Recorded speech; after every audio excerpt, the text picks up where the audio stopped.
thrilled to announce the launch of the International Bhagavad Gita Festival, an enthralling festival which gives you a deeper insight into the Bhagavad Gita. The International Gita Festival has 30 plus contests in various categories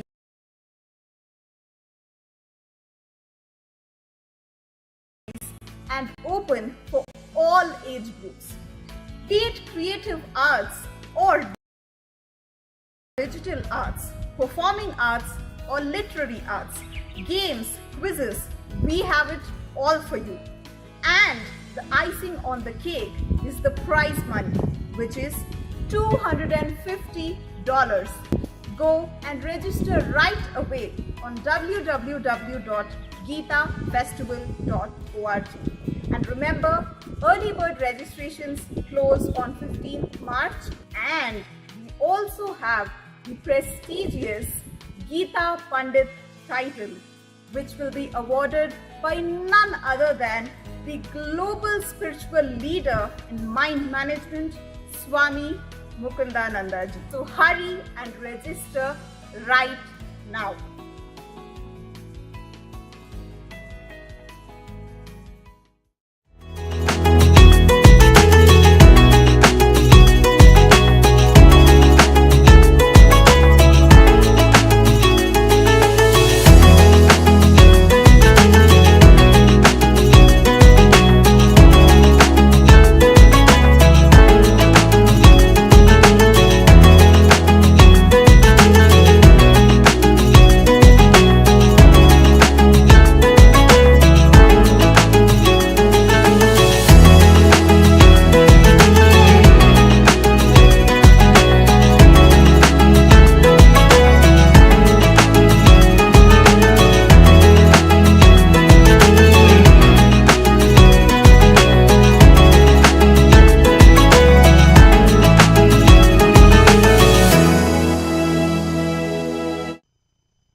Radhe Radhe and welcome to JKYog International Gita Festival 2022, which is a unique platform to spread the divine message of the Bhagavad Gita, which is the essence of Vedic knowledge and imparted by God Himself. This festival hosts 30 plus creative contests based on Swami Mukundananda ji's exemplary commentary on the Bhagavad Gita. We are delighted to share the news that Swamiji's Bhagavad Gita book is now available on Amazon, enabling millions across the globe to access this divine knowledge. Swamiji's commentary is very easy to understand with many real-life examples and practical solutions so that we can incorporate the teachings of the Bhagavad Gita in our day-to-day lives. My family's life has been transformed by Swamiji's teachings, and I am deeply grateful to Swamiji for the book. We all now have a great opportunity to spread the divine wisdom of the Bhagavad Gita by participating in the Har Ghar Gita initiative. As part of the Har Ghar Gita initiative, you can pledge to distribute the Gita books to your family and friends. Check it out at the website www.geetafestival.org. Every Bhagavad Gita book that you donate will be matched by our generous sponsor Madhu Reddy ji. So your contribution will in fact be doubled. Now without further ado, let us move on to the Gita Insights for Everyday Living segment. We are delighted to introduce Dr. Vineet Aggarwal, who is a doctor by qualification, a manager by profession, and an author by passion. His literary repertoire extends from politics to poetry and travel to terrorism, but his favorite genre remains the amalgamation of science and mythology. His widely read blog, Decode Hindu Mythology, has clocked more than 2 million views across the globe. He is also the author of 3 successful books on mythofiction published by Penguin Random House.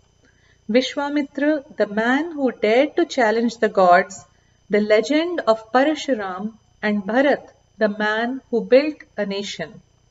Dr. Vineet has been a part of various literary festivals in Mumbai where he resides and is frequently invited for sessions related to mythology and its role in the modern world.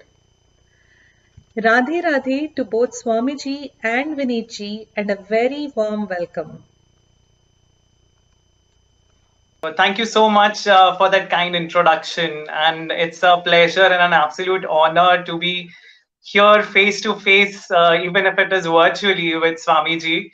And Swamiji, first of all, thank you so much for writing this commentary.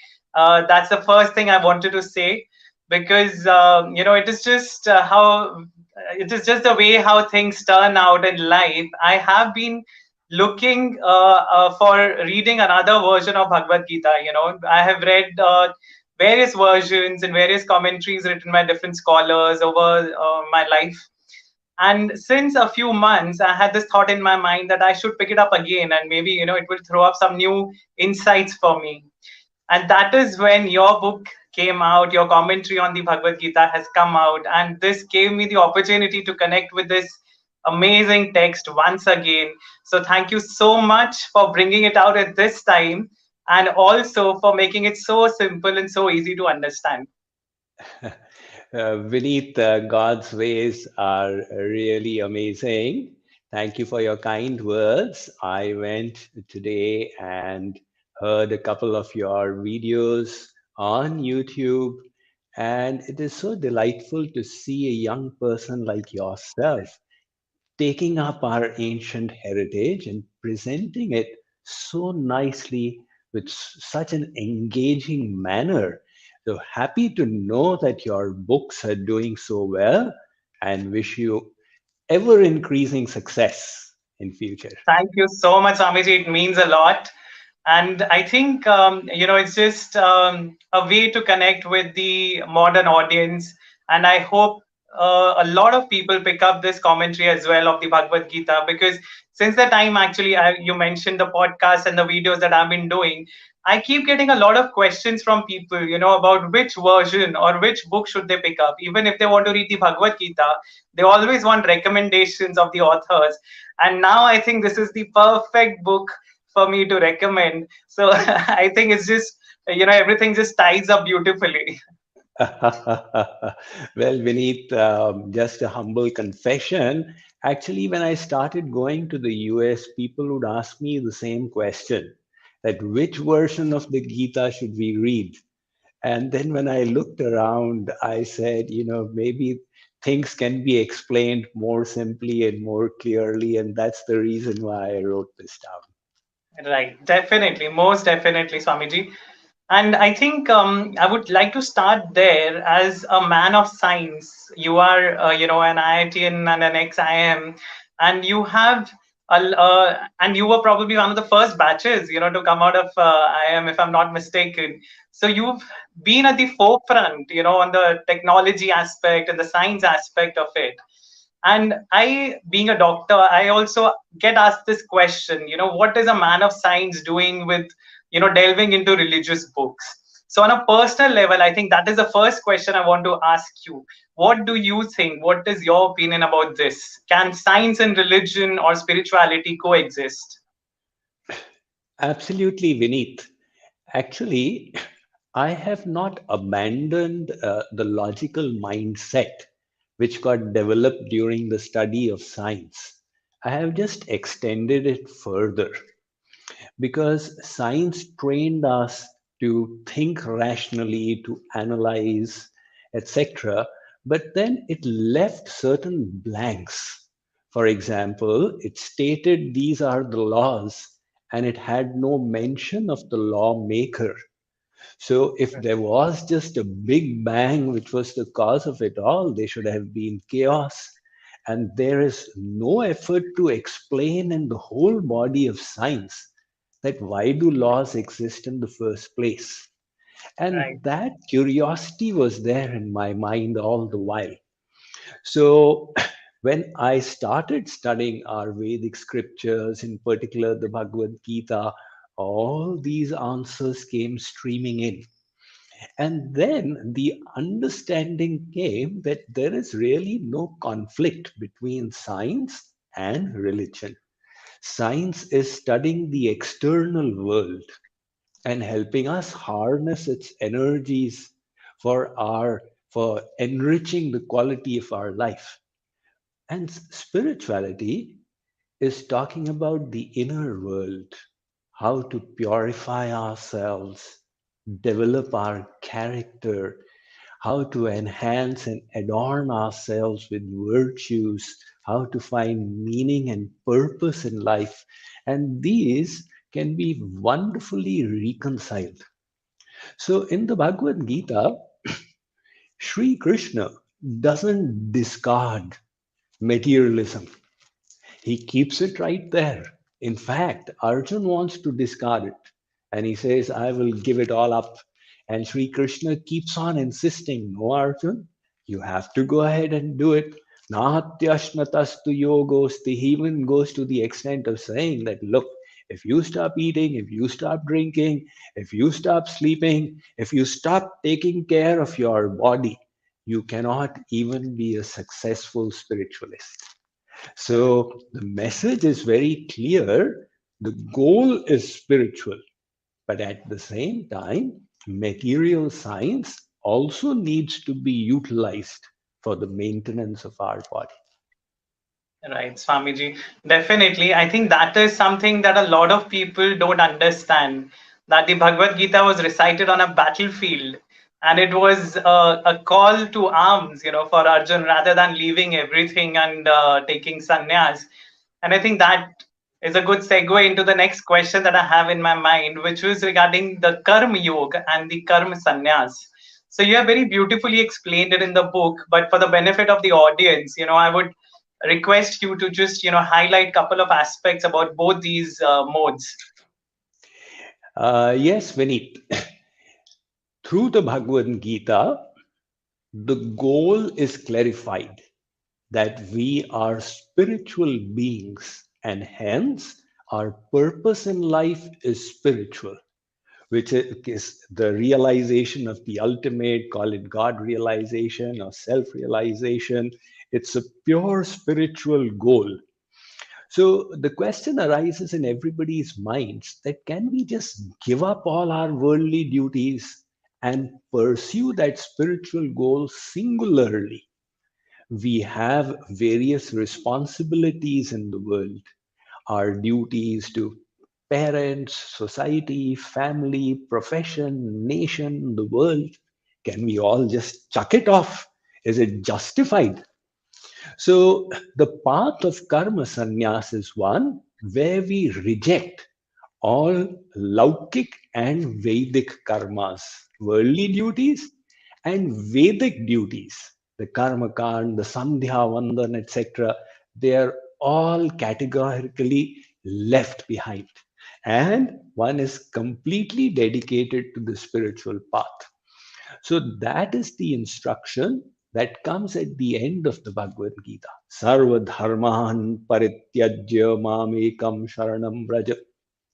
Now somebody may ask, is that morally justified? We're giving up all our worldly duties and saying, okay, only God, God, God. It is for somebody who is at that platform.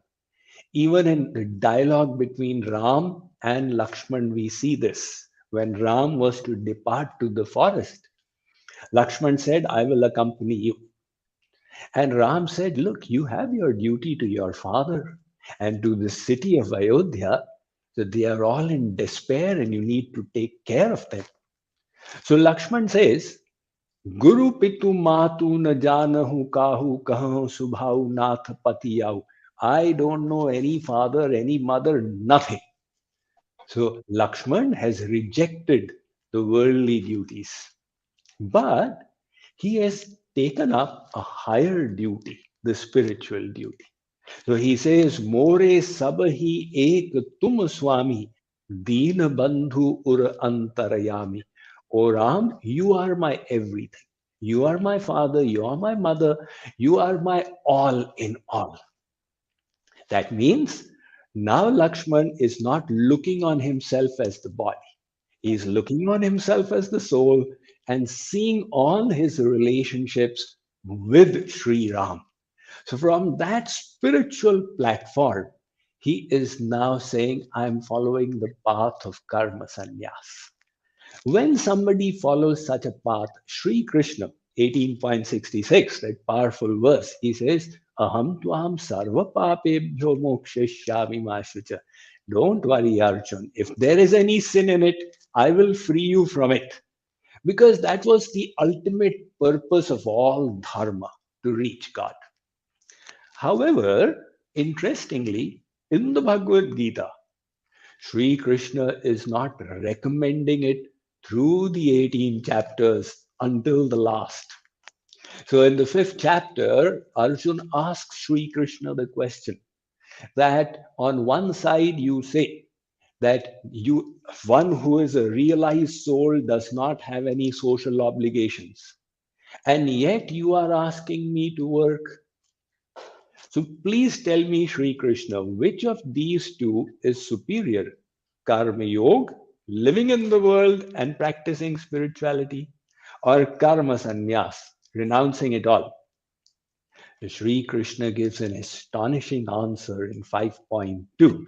He says, Sannyasah Karma Yogascha Nishreyasakaravubhav. Arjun, whether you follow Karma Yoga or Karma Sannyas, both will take you to the ultimate goal. You stay in the world and be spiritual, or renounce the world and be spiritual. But tayostu karma sannyasat karma yogo vishishyate. Superior to karma sannyas is karma yoga. That means if somebody is there in the world, in household life and practicing spirituality, that person is superior to a Baba who has renounced the world. And that takes everybody by surprise, particularly in the Indian culture, right? Where the sannyasis are put at the highest pedestal. So the logic is twofold. Firstly, a karma sannyasi has renounced all dharmas and is only adhering to the spiritual dharma of love for God. Now, supposing the karma sannyasi cannot hold on to the spiritual dharma, then what does he do? Then he is neither here nor there. He is following no dharma at all. So the worldly man is better, at least he or she are doing their worldly duties, and this guy has left it all to do nothing at all. Right. Then Sri Krishna gives Arjun a different kind of logic. Very interesting logic. He says, Yad yad acharate shreshtas tattat eve taro jana. Arjun, what great people do, the rest of society follows as their role models. So, Arjun, you may be qualified for that step. You may be such a yogi. But the problem is that everybody else will want to follow you. You know, Arjun ran away into the jungle, let me also do it. And they will be hurt by that step. So, for Lok Adarsh, for the benefit of the world, you establish yourself as a role model of doing both, which is Karma Yoga. So, truly, the Bhagavad Gita accepts both of these as paths, but it is very clear that for majority of the people, 99.9% of society, Karma Yoga is the better path, where alongside with the worldly duties, you also practice spirituality. Right. So, Swamiji, I think that's an interesting thought that, a lot of religious teachings or religious sects, they talk about renunciation and, focusing only on God. But I think Bhagavad Gita is that one text which actually tells you to focus on God while doing your duties. I think that's a very, very positive lesson, especially for the modern world, because, youngsters today, they don't really want to leave everything. They have got the comforts that their parents have earned for them, and they don't want to relinquish anything. So I think this is a very practical approach for the society today, even Indian society, which is relatively more thriving than the previous generation. So one That's thing, right. right. Yes, Sure. Vineet. So, very rightly, you mentioned that the Bhagavad Gita was spoken in the battleground. That has a very strong message because the battleground is the most intense kind of situation you would find in this material world. It cannot get worse than that. And Sri Krishna is deliberately created a situation in the battleground where he gives that wisdom. The same situation because he's the one who's actually put Arjun in ignorance so that he can speak the Gita to him now. And he could have done that anywhere else, but he has deliberately chosen that battleground. So the message is that no matter how dire the external circumstance is, you can still be spiritual. And he says, Yat karoshi yadashnasi yat juhosi dadasi yat tapasyasi kaunteya tat kurushva madarpanam. Look, Arjun, you don't just have to do bhakti in the temple. Make every work of yours as a puja. So do every work as an offering to the Supreme. That becomes Karma Yoga.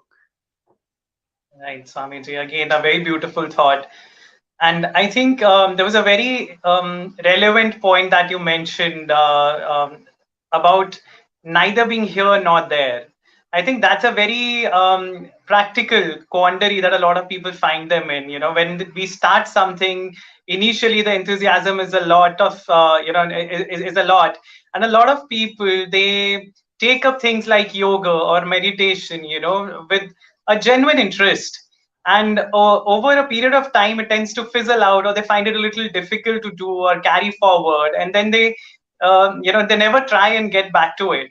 So I think that's a very important thought, and which also is echoed in the book, in your commentary, where Krishna says that he does not forget the efforts that the devotees have put. So I think that's a very positive message, and I would request you to highlight that a little, because a lot of people get disheartened, that, oh, I was not able to achieve this, and then they never pick it up again. So that Mm. please just shed some light on that aspect. Definitely, Vineet. It is an arduous journey. Anything that is worthwhile is always uphill. And if we are struggling, it's an indication that we are probably climbing upwards. So, the spiritual journey being the ultimate benediction is naturally tedious and naturally difficult. So, the question is that when it is difficult, should we shy away from it? So, Sri Krishna, Arjun asks this question. He says, Sri Krishna, supposing I try and become a yogi in this life, and I strive, but I don't reach the goal and die before it, then what will happen? I will be neither here nor there. Just like if a little segment of a cloud gets broken from the big mass, it has not much of an existence in the sky. So, what will happen to the unsuccessful yogi? The Sri Krishna says that Arjun, don't you worry. Shuchinam Srimatangehe Yoga Brashto Bhijayate. I will note the effort of that aspirant, how much of vairagya he or she developed, how much gyan, how much shraddha, how much bhakti. And in the next life, I will give the fruits so that soul continues the journey from that point. And that is what helps us develop faith in the nyaya, in the justice of God. See, this is very important. When we know that good efforts will be noted and rewarded, we develop faith and belief and get motivated to do more of them. So in this case, that belief comes from the understanding that Sri Krishna, the Supreme Lord, is always with us, sitting in our hearts. And he is noting our every thought, word, and deed. So when we say that the Supreme is all-knowing, Sarvagya, what does Sarvagya, all-knowing, mean? It doesn't mean just Antaryami. Antaryami, even a yogi can become. A yogi who practices yogic sadhana can know people's thoughts. It's no big deal. But God knows the thoughts of all the souls in the world, and not just at this moment, the moment before, starting from the time they were born. And not just this life, their innumerable lives in the past. So the innumerable lives of the innumerable souls of in all the innumerable universes, to know them, to keep an account, and to give the fruit at the proper time. That is the Sarvagya Bhagavan. But it gives us the faith that whatever I do, it will be uh, noted by the Lord, and that benefit will accrue for me to reap the rewards sooner or later. Right. Again, Swamiji, thanks for explaining this. Another thought that came to my mind while listening to you was, um, a lot of people, they get confused between destiny and free will. And a lot of people ask if everything is predestined, if God knows everything about us, he knows our past and present and future. I mean, what if I don't do anything? Again, they give it as an excuse for not performing an action, or their duties rather. So what would you say to them, to bring them to light? Yes. So Sri Krishna does say, Vedaham samatitani vartamani cha Arjuna bhavishyani cha bhutani mam tu vedana kasane. He says, Arjun, I am Trikal Darshi. I know the past, I know the present, and I know the future. But me, nobody knows. So if the soul could know God, then the soul would become God realized. Brahmavid Brahmaiva Bhavati. Now, your question is, the question in many people's minds, which you have put, that if God knows the future, that means we have no free will. Right. Well, God does know the macro events of the future, but the micro events, even he does not know. Because if he did, then the concept of free will would be finished. So supposing he knew that after so many months, you would become self-realized. That means it's no longer in your hands. He has given us the energy to act, like the powerhouse supplies the electricity. And then how we utilize it is in our hands. We can heat the house, cool the house. Some crazy guy can catch the lines and get electrocuted. That is not the responsibility of the powerhouse. Likewise, God gives our senses, mind, and intellect the energy to act, but He also gives us the free will to decide what we will do with it. And that free will is the basis of creation. Supposing there was no free will, then the Bhagavad Gita would end in 2 sentences. Oh, Arjun, whatever is happening, I am doing it. You don't need to understand anything. Right? But at the end of the Gita, after giving all knowledge, Sri Krishna says, Iti te jnanamakhyatam vimishai tadasheshena yathechasi tatha kuru. Arjun, I have given you all the knowledge. Now ponder over it and then decide what you wish to do. So we all have the free will, and using it effectively is the most important thing. Right. I think very beautifully explained, Swamiji, again. And this is one point that a lot of people have to understand, that our actions will result in efforts, or, in result, actually will get us results, even though the Gita tells us or teaches us not to covet the results and do perform the actions. But unless you perform those actions, nothing will ever get done. And I think another question that comes to my mind because of this discussion is about the four kinds of people that are mentioned in the Bhagavad Gita, and that again you've explained very nicely in the commentary about the four kinds of people who generally gravitate towards God, or towards worship of God, and the four kinds of people who neglect the worship of God, or who just neglect the entire spiritual journey or spiritual aspect of life. So please shed some light on these categories. Yes, Vineet, we start off with the four kinds of people who worship God. He says, Chaturvidha bhajante mam jana sukritino arjuna arto jigyasu artharthi jnani cha bharatarshava.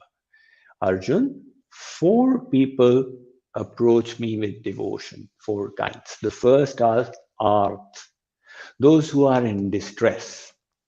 They come to God for reprise. Oh, Bhagwan, please help me out in this situation.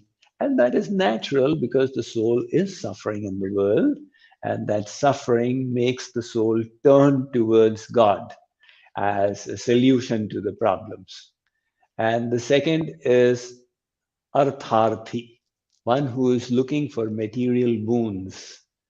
I have these desires, I want them fulfilled, I need money, I need fame, I need family, etc.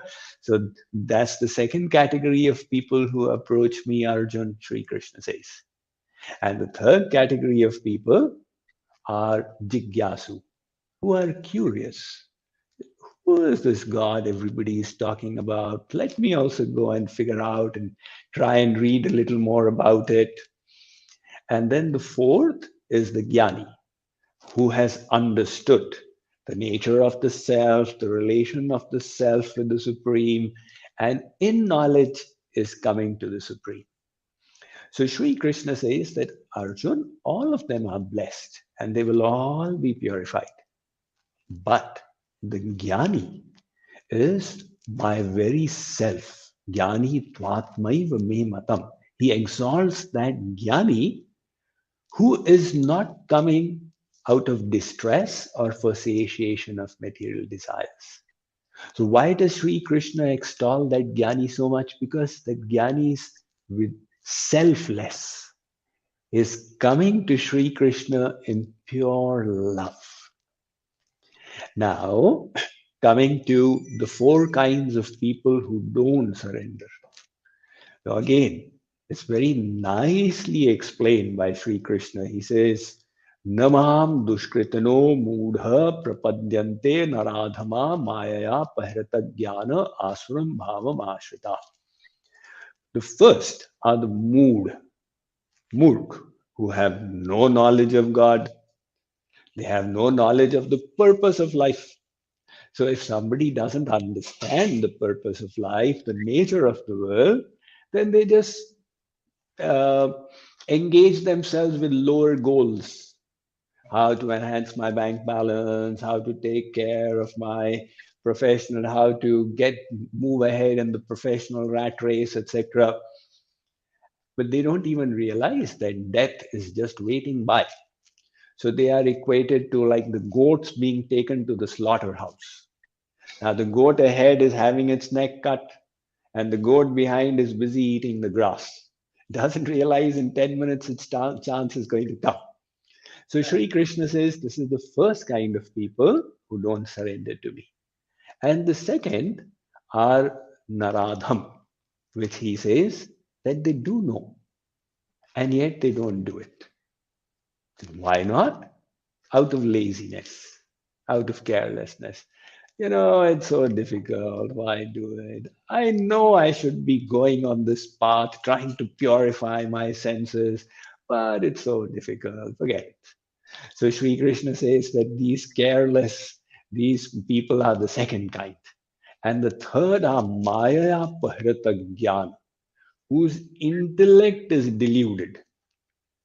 They look on spirituality as just a means of intellectual entertainment.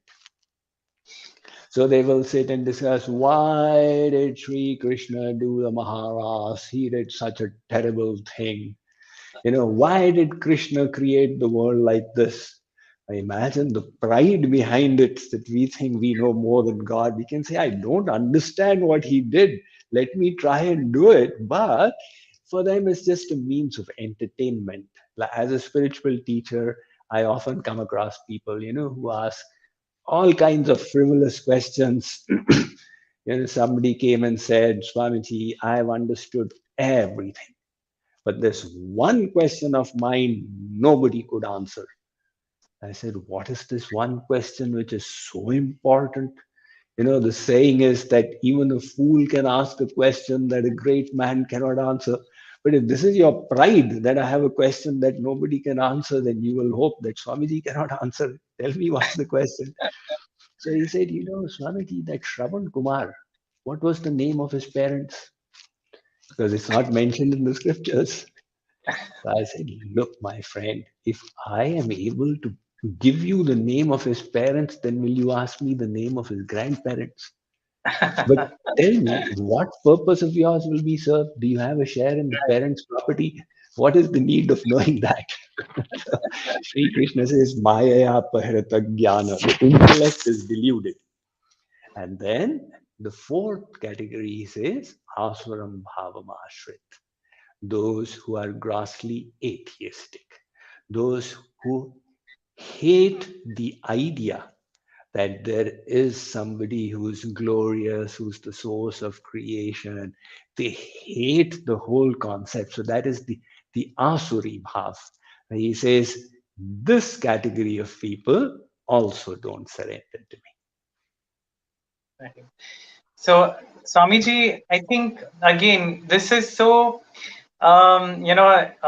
astonishing that in the Bhagavad Gita, which is at least 5,000 years old, even if we go by the, the current concepts of history, and this so aptly describes the situation of a society even today. What kind of people we encounter, and as you said, you also end up meeting a lot of people who have such frivolous questions and they don't really focus on what is important. So I think again it brings to our mind how relevant these teachings are. And regarding these teachings, again I wanted to ask you, Swamiji, because you're an expert in this particular I'm sorry, I'm fumbling a little. I'm just a little nervous talking to you, but I think that's because it's generally me answering the questions most of the time. But today I'm with somebody who knows much, much, much more than me, so it's a little, okay. So I'll start this question. Well, frankly, we are all students, and I rue the day when I will lose my student mentality. So we are all seekers and all students, and we are all in the same boat. So don't hesitate. We are in it together. Go ahead and ask boldly. Thank you, Swamiji. That's very kind of you. My question basically, Swamiji, was that Bhagavad Gita, which even if we go by current history, it is said that it is at least 5,000 years old, and it is astonishing that all these categories of people that we see in the society today around us, these have been described in the Bhagavad Gita 5,000 years ago at least. So if we go to the historical aspect of development of different philosophies in Hinduism, and we talk about the 6 darshan shastras, and one of them is Sankhya. So it is said that Bhagavad Gita encompasses a lot of Sankhya teachings in it. But from what I have read of the Sankhya Dharma Shastra, I think it is a little, the approach of Sankhya is a little atheistic in the sense that it does not um, openly talk about the existence or the role of God in this creation. It does talk about Purush and Prakriti, but it doesn't really highlight the role of God in all these. So, how would you say that it fits into the Bhagavad Gita, which is a supremely devotional text? Yes, Vineet, first of all, I'd like to congratulate you for recognizing Gita as a supremely devotional text, because Sri Krishna has highlighted Bhaktya Mam Abhijanati, Bhaktya Tvananyaya Shakya. Repeatedly he's exalting bhakti, devotion. Now, coming to Sankhya, the word Sankhya is a union between Sam and Kya. So Sam means completely and Kya means to know. The Sankhya means to know in completion. And it also is used in the context of counting, the Sankhya. So there is the Sankhya philosophy as one of the Shad Darshan in our Vedic heritage, starting with Mimamsa, Vedan, Nyaya, Vaisheshik, Sankhya, and Yoga. You are very right about your perception of Sankhya, although there are two kinds of Sankhya. So there have been two couples. One Sankhya was completely devoid of Ishwar, completely Nirishwarvadi. And the second Sankhya, which is attributed to Maharshi Kapil, son of Devahuti and Kardam, who is an avatar of the Lord. So his Sankhya does accept the presence of God. But at the same time, it just emphasizes Purush and Prakriti. And it says that it is because of the desire of Purush to enjoy Prakriti that there is bondage. And when we develop witness consciousness, we get freed from bondage. So that is, in essence, the Sankhya philosophy.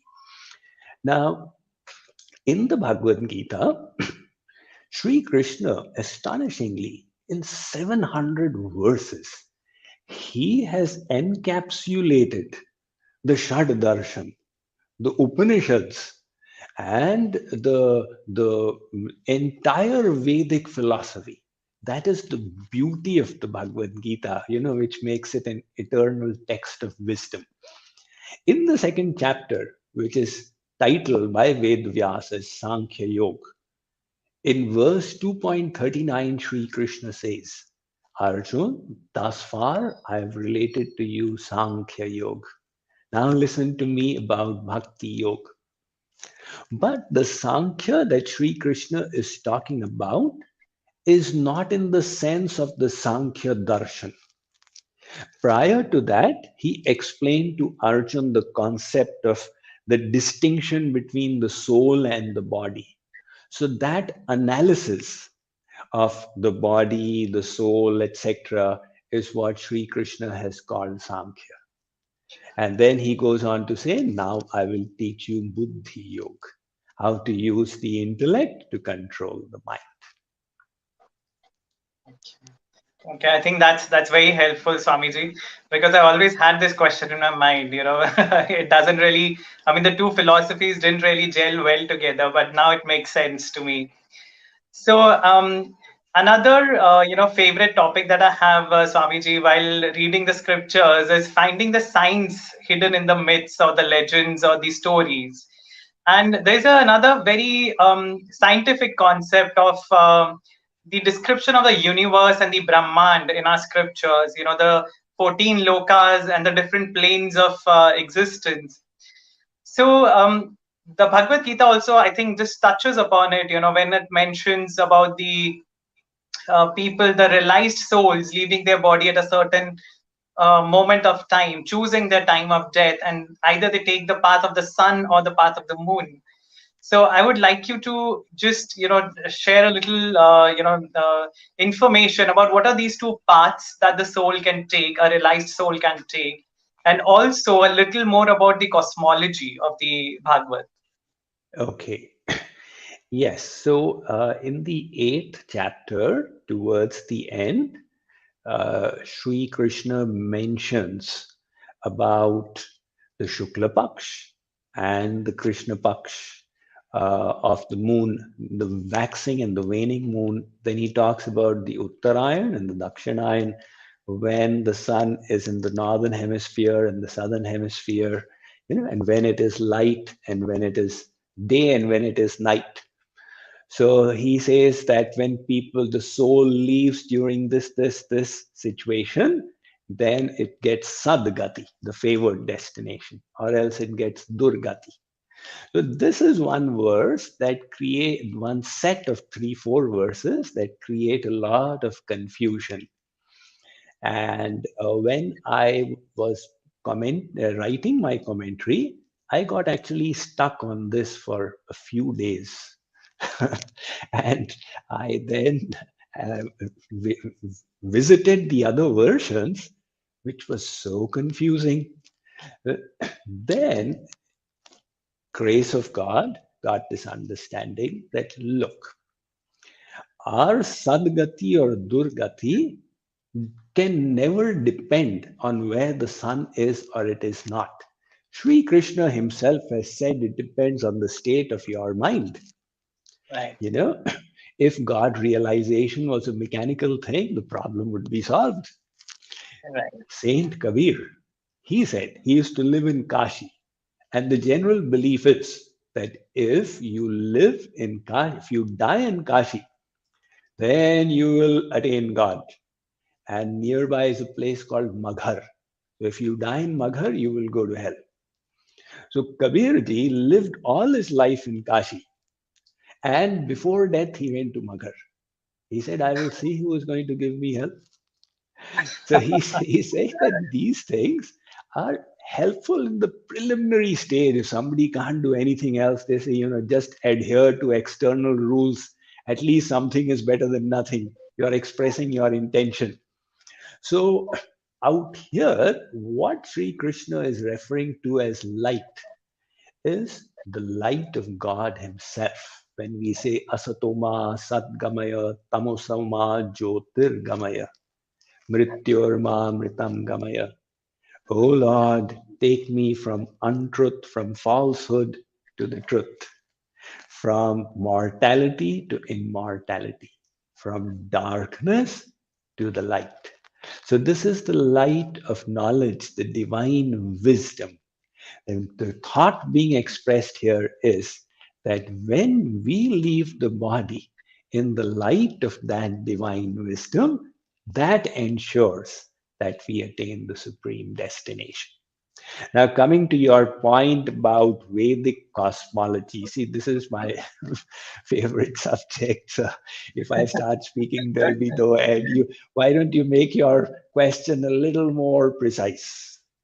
Okay, so Swamiji, let's say the Vishwaroop that Lord Krishna showed to Arjun, in which he was able to glimpse the 14 lokas and the demigods and the everybody who was there on the battlefield. He could see going into his mouths and coming out of them, and the entire existence he could visualize in the form of Sri Krishna, the Vishwaroop that he was lucky enough to witness.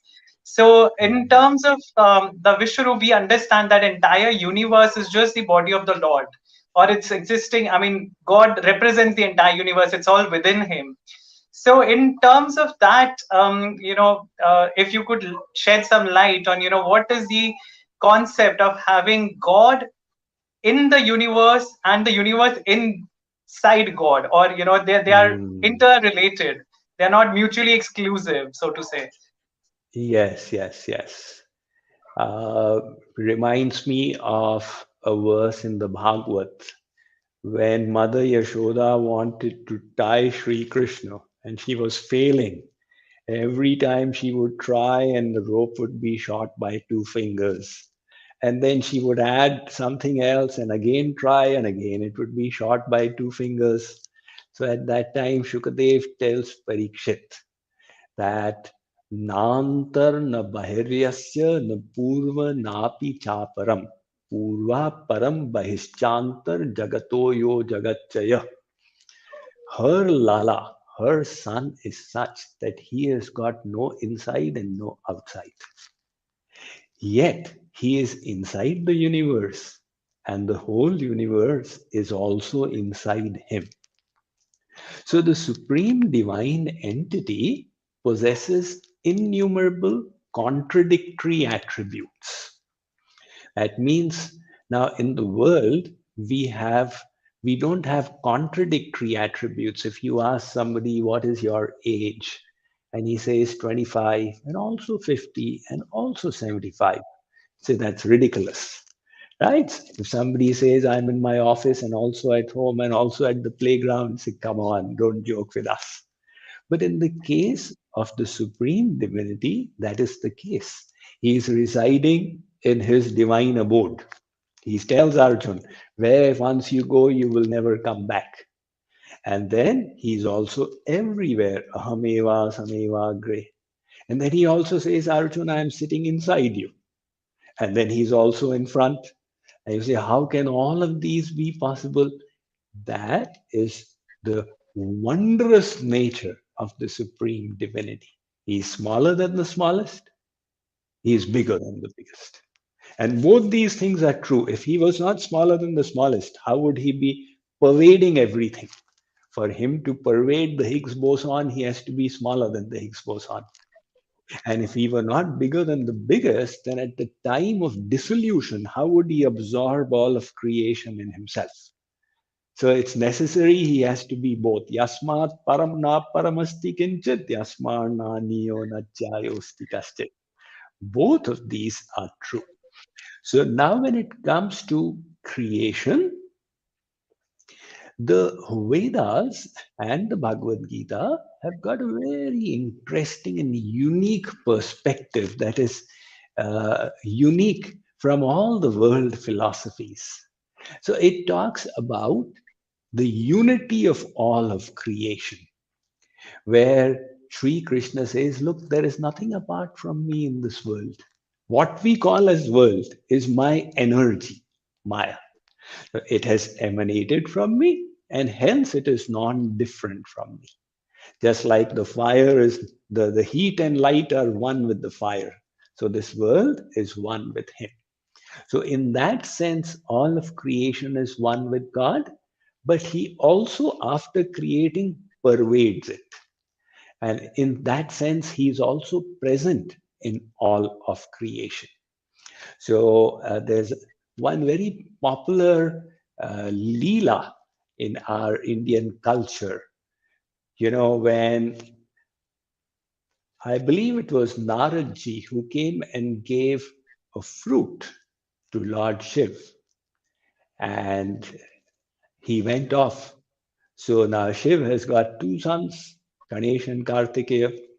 Both started saying, Father, give this to me.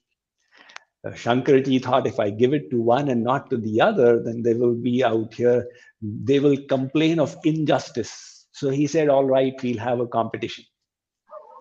Whoever circumambulates the whole of this world and comes back to me first will get it.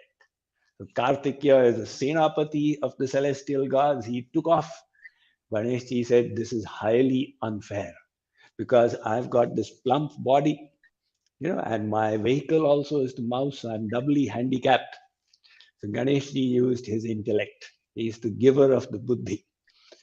He's just circumambulated Shiv and Parvati 3 times and said, Father, give me the fruit. So Shivji said that you are supposed to circumambulate the whole world. Yes, Father.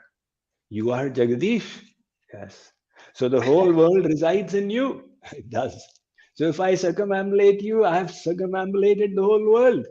Shivji said, you are brilliant. Here it is. And then Kartikeya came panting. Ah. So he saw that Ganesh is already eating it. So still, just a little light on the Vedic cosmology. You know, the 14 worlds, other religious traditions have got a brief mention of this. Satwa Asman, 7th heaven. The idea is there. Now, the details are out here.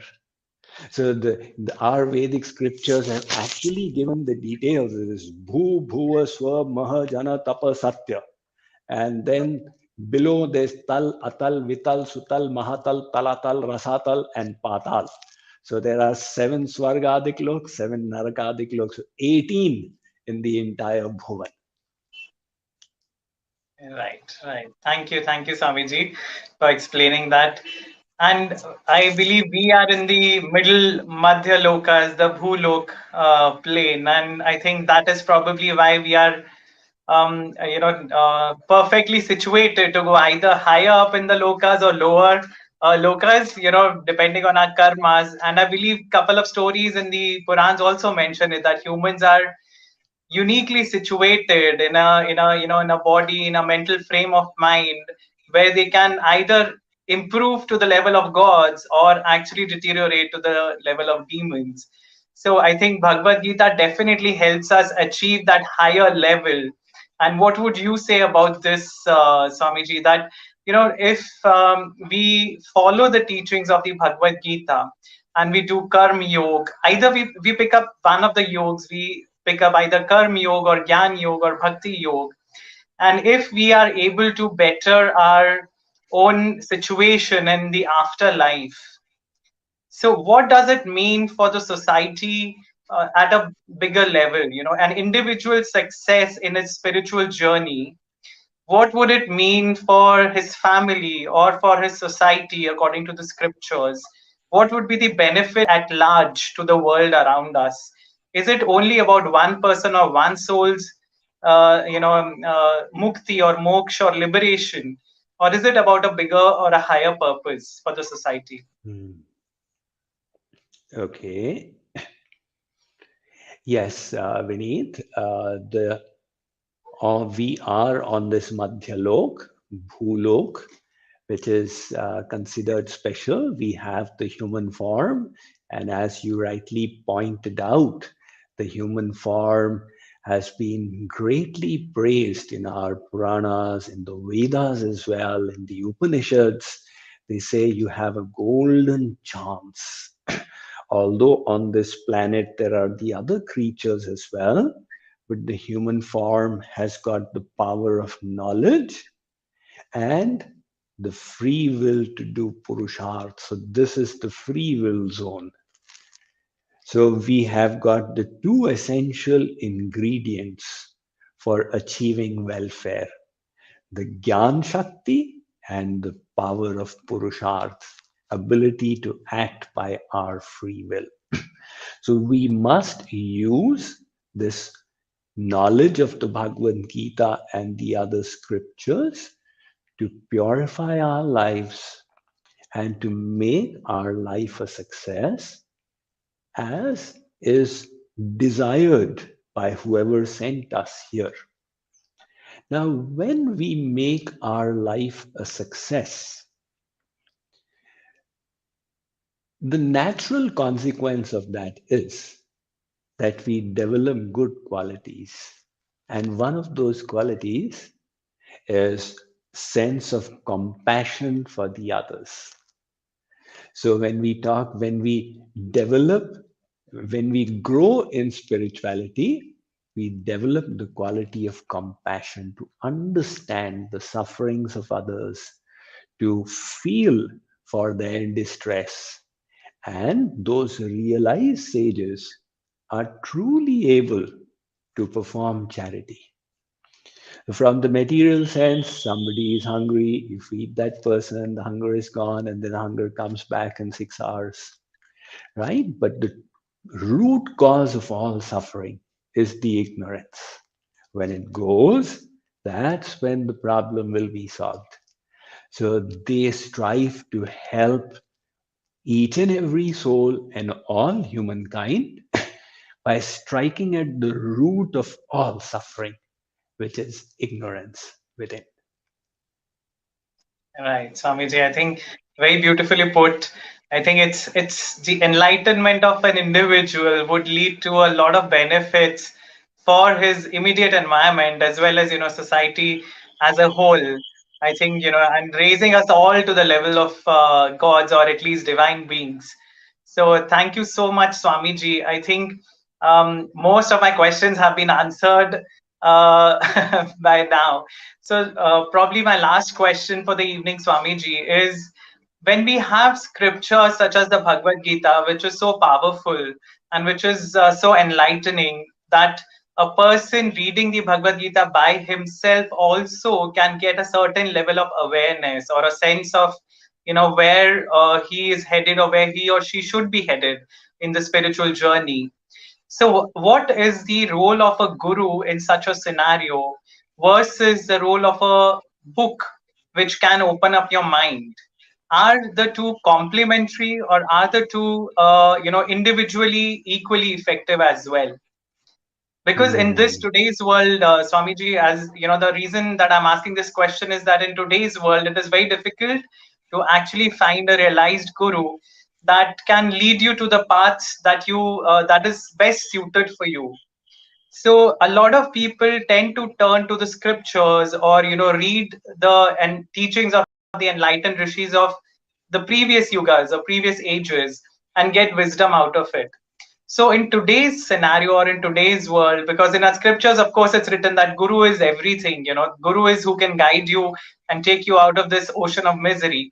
But in today's day and age, where finding an actual enlightened Guru who can do that for you, is a little difficult. So Mhm. what would you suggest? What would be the role of a book like the Bhagavad Gita and a Guru? So, Vineet, when we wish to learn material knowledge, when we go to school, we have the textbooks. Now, of course, a brilliant student can do self study with the textbooks, and yet they take the help of a teacher because it just facilitates the process. And the teacher doesn't teach anything contradictory to the textbooks, but uses them as the basis to impart knowledge. But likewise, in the science of spirituality as well, the scriptures are like the textbooks, and the guru is like the teacher who is explaining the truths within them. Now, material knowledge may be understood merely from texts, but spiritual knowledge is esoteric, which means there are many aspects of it which cannot be perceived in the present. So that is why Swami Vivekananda said the living truths must be passed down from master to disciple in any science, much more so in spiritual science. Today, the word mentor has become very popular. People realize that if they have a mentor in their profession, it just helps them leapfrog their career.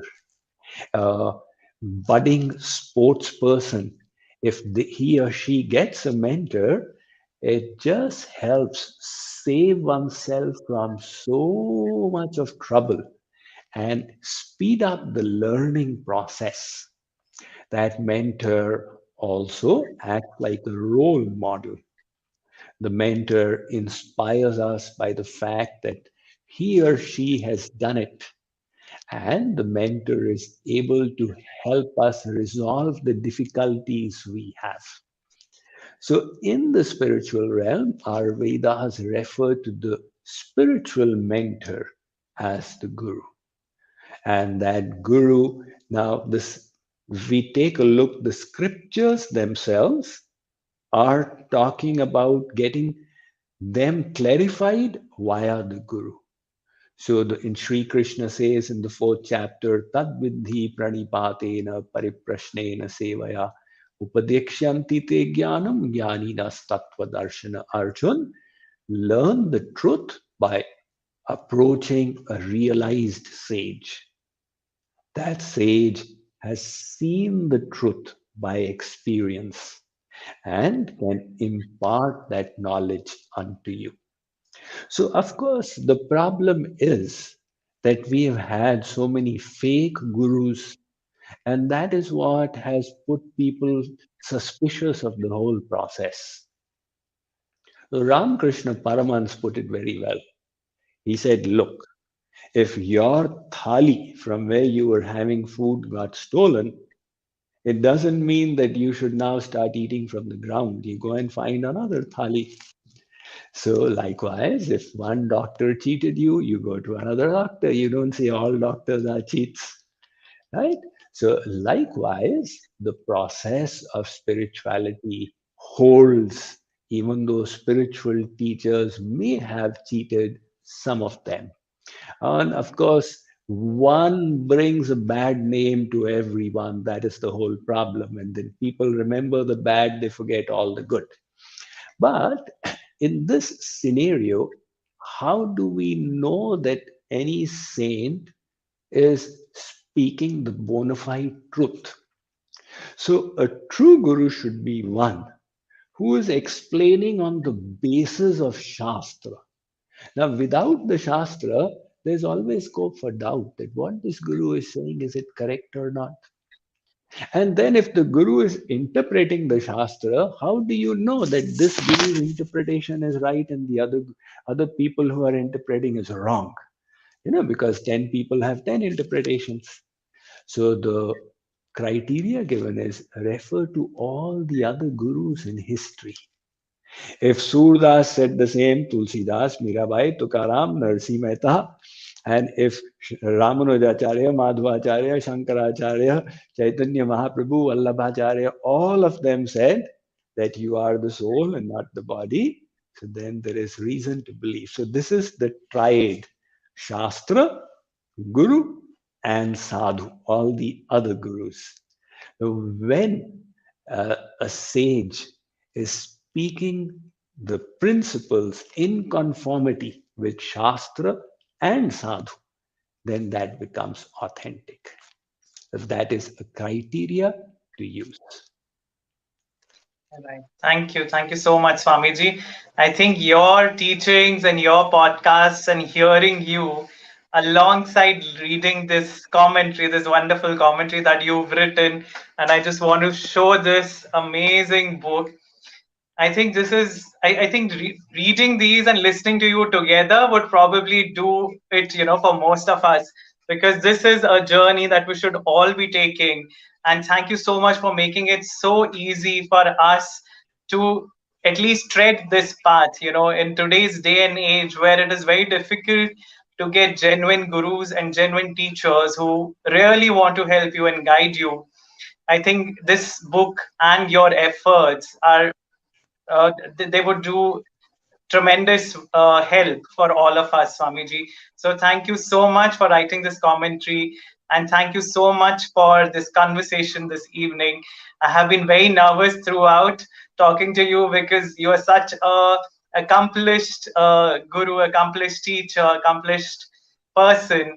But it has been an absolute honor and pleasure listening to you and clarifying, getting my doubts clarified by you. Well, Vineet, that is very kind of you. But actually, on the other hand, like I said, I went and saw your works and saw your videos, and I was so delighted to see a young man like yourself, doing all this, your love for our ancient heritage, for the Vedic scriptures, and the way in your own and with divine inspiration, the way you're trying to bring it out. My prayers for your ever increasing success. It has been a pleasure speaking to you. Thank you very much. Thank you, Swamiji. Radhe Radhe. Radhe Radhe.